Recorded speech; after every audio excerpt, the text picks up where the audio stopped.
not very broad, but I have a very limited scope. So some professional development for the folks on our campus, the frontline folks that are dealing with the students who are trying to figure out, what do I study so that I can do something when I leave and I know what that something is, or I know what that potential is.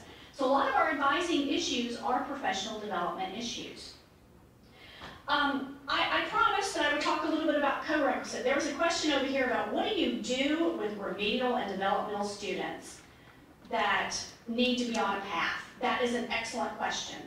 On our campus, we have about 50% of the students that come to us with remedial or developmental needs. And I'll define these for you in case there are different definitions in the room. Remedial are students who are functioning at a very low level academically. If you measure it in terms of ACT score, it's probably a 14 or lower in a particular area. Math, reading, and English are the three areas that we usually look at.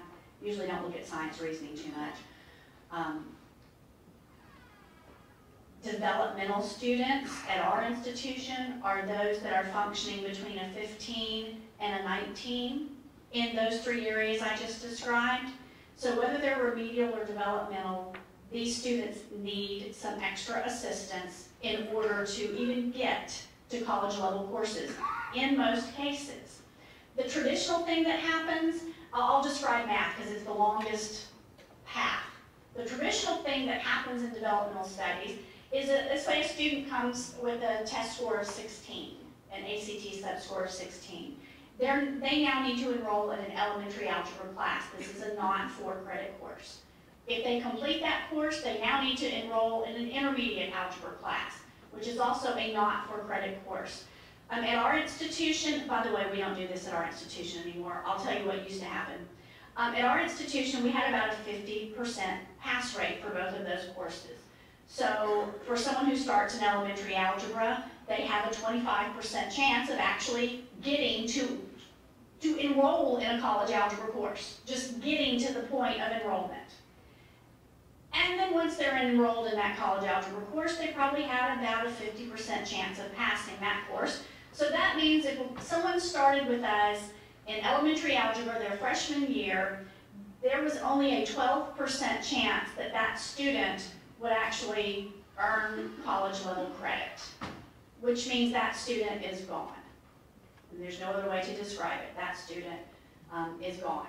So if we only have 10 to 12% of the students being successful in that structure, then there's probably something wrong with that structure. We recognized that at Austin P a while back, and it was very painful recognition. It was painful for our campus. It was painful for our students. It was painful for our administrators. It was painful for our faculty. We had some excellent faculty teaching developmental studies courses, and they did an excellent job doing what they did. The problem was the system in which they were doing their great work was not structured well. And so we needed a new structure. We didn't need new faculty. We didn't need to send our talented faculty out. We needed a new structure. We had lots of conversations about this. And primarily in the past, all we looked at was success rate in individual courses. We didn't look at the sequence very often. And so once we looked at the sequence, it was very upsetting to realize, holy smokes, we are a failure. I mean, at 10 to 12% success, that is failure. So we decided we wanted to try some new things. Some of us wanted to try some new things, some of us drug our feet, but the bottom line is we did some new things.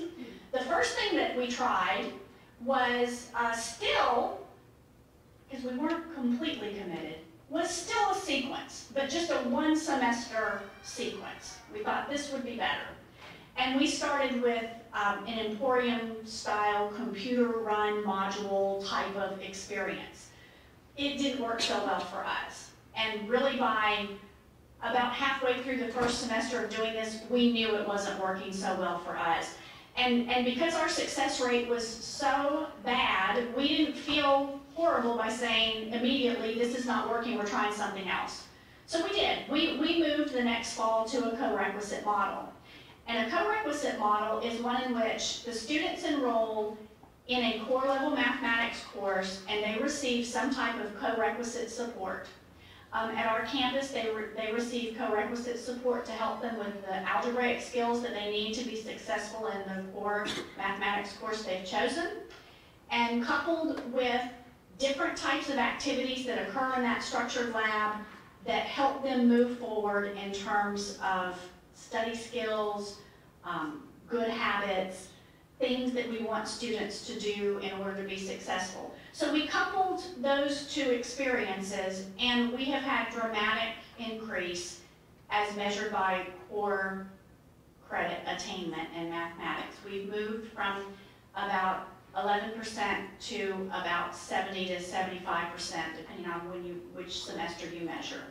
So those students are on our path. It is not an issue because they're supported through a co-requisite model. So the co-rec does not move them off the path at all. So I know that was not the topic of what we were going to speak about completely, but I did want to answer that question in the room. Are there other questions?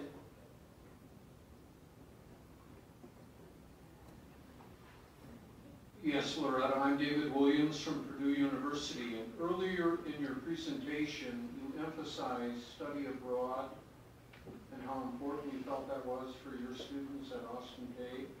Yes. Can you tell us what percentage of your students do study abroad, and any special things that you do to encourage study abroad, because that's an area that we're going to try to change at Purdue?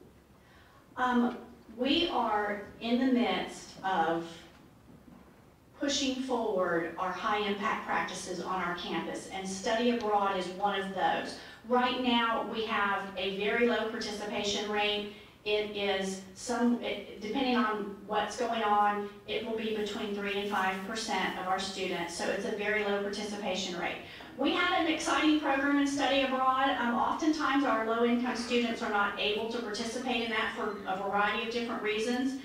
One of our groups of students that is our leadership group of students, our President's Emerging Leaders Program students, are required to do a study abroad.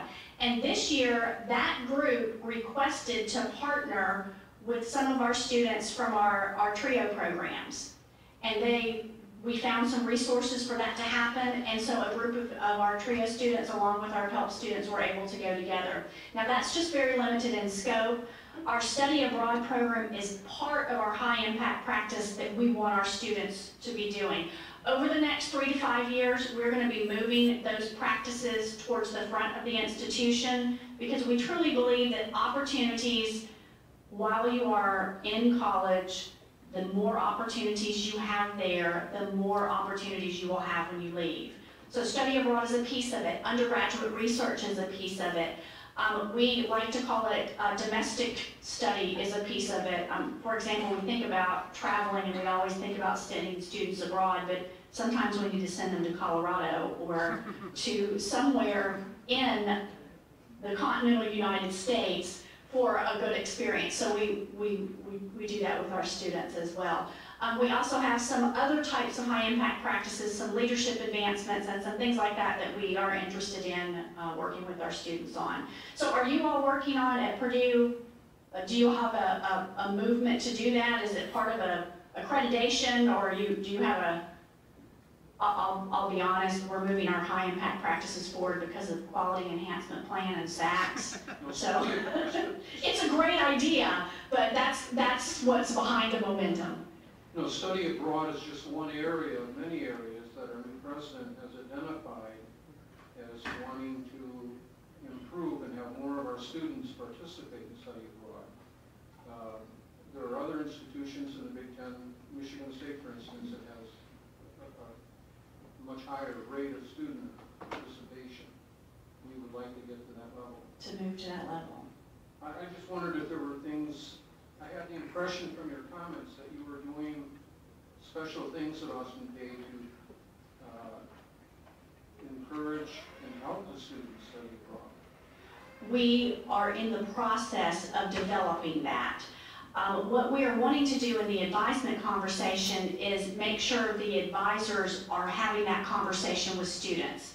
And that's really our first step, is having our advisors talk about internships and study abroad and high impact practices rather than what time will you take your English class. So really changing the advisor conversation is our first step in pushing forward all of those high impact practices. And we haven't hit step 2, 3, and 4 yet, but it's coming. It's coming. We have a question here. Yes. Hello, ma'am. My name is Sherelle, and I am a student at Indiana State University. And I'm also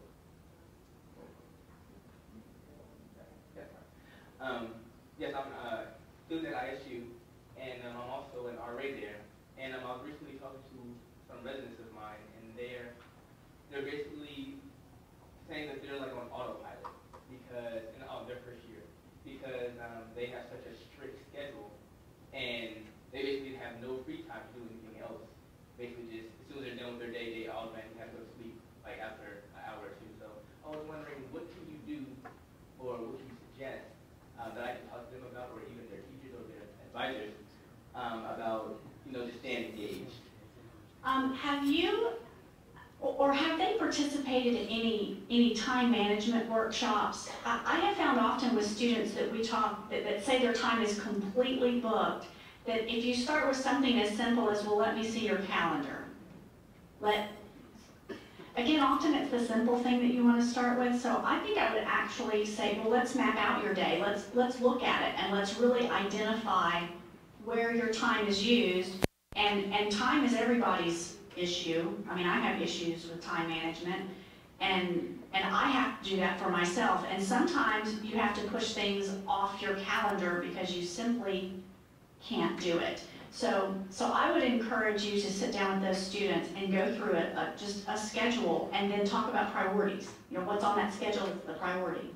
Sure, yes, ma'am. And also, like specific students I'm talking about, they're athletes. Right. They basically have to be at certain places at certain times to have practice, as well as they have to be at study tables.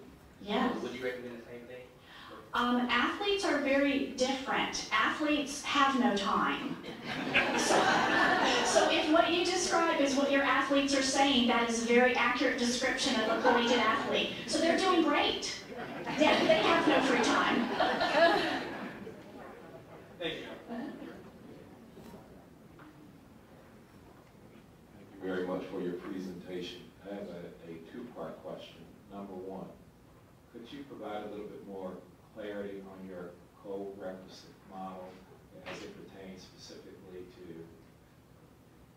there being credit bearing, and then also whether there's financial aid that's actually applied to this financial aid fall in that co-requisite model? And then part two, from a Mission for Higher Education perspective, what kind of insight or perspective would you want to share with us that would be helpful as we consider advice or suggestions or policy for impacting higher education policy across the state? In terms of co-rec model? Well, just generally as to advise in general. Okay. Our co-requisite model, the first thing that has to happen if you're going to look at a co-requisite model, you first have to map your particular core mathematics requirement to degree programs. Larry mentioned earlier that a lot of institutions are algebra for all institutions. We are not an algebra for all institution. The first thing that has to happen is you have to decide which mathematics experience is the right experience for certain majors. And college algebra may not be it.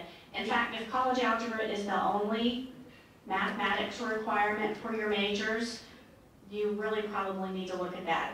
The reason you need college algebra is because you have students who need to do calculus, and so if they take college algebra, that shouldn't be the end. There are some other mathematics courses that you might want to consider depending on your particular degree programs. So we have 3 core math classes at our institution. There's the college algebra path. Students can do statistics, and then we also have a quantitative reasoning type of course. The types of students in those 3 paths are usually the algebra calculus path for STEM majors, statistics path, primarily social science, and our quantitative reasoning are primarily arts and letters folks. So once you decide what your math core looks like, you then need to figure out, for our students that come to us underprepared,